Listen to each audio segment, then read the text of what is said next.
Hi folks, we're Tacitus today, your pushback channel, and thank you for joining this audio live stream.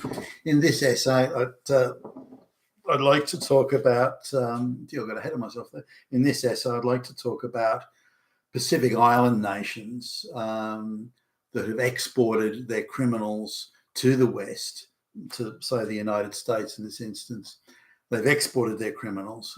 They've openly and brazenly gone to their criminal elements, said, look, don't hang around here. The international globalist people movement, scam NGO cabal will move you into the United States illegally and you can stay there. We've got rid of our criminal problem.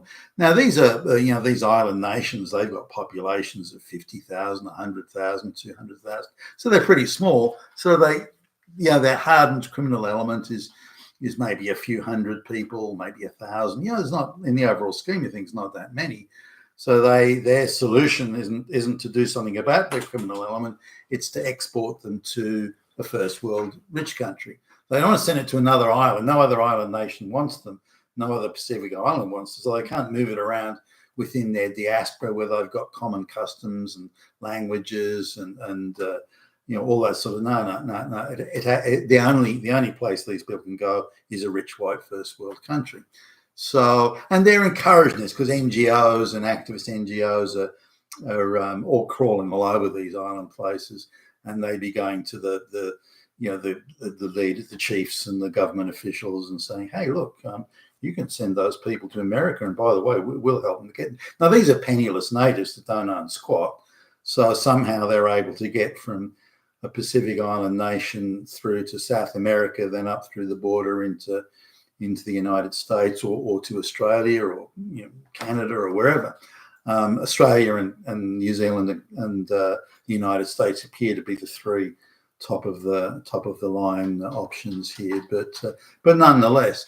Now again, the numbers aren't vast, but with the immigration crackdown in the United States, these island nations, again, they're not, the one that I'm thinking of now, they've got a population of about 95,000, I think, and they've got somewhere in the region of 200 criminals that they've exported to the United States that look like they might be coming back. They're living and working and existing illegally in the United States.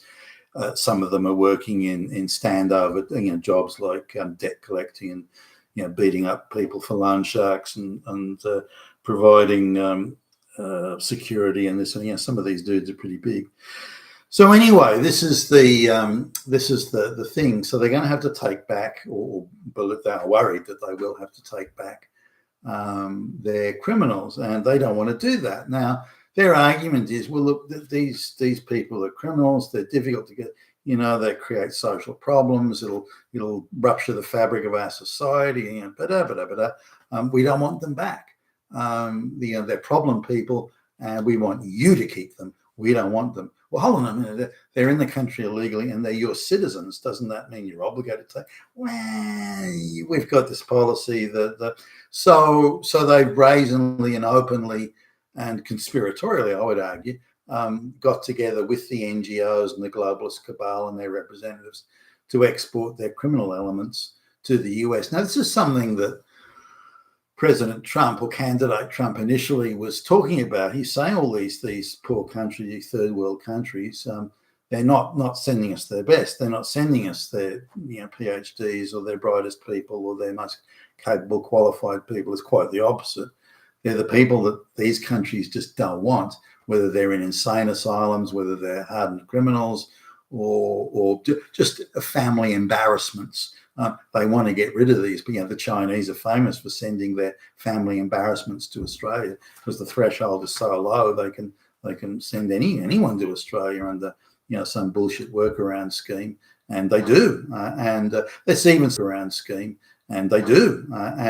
That's even something that's widely spoken about in the schools in Australia, that the Chinese diaspora from China just sends all their embarrassment children to Australia just to get rid of them and get them out of sight, out of mind. And it's the problem for the Australian taxpayer to look after but rather than having to be at the cost of the family.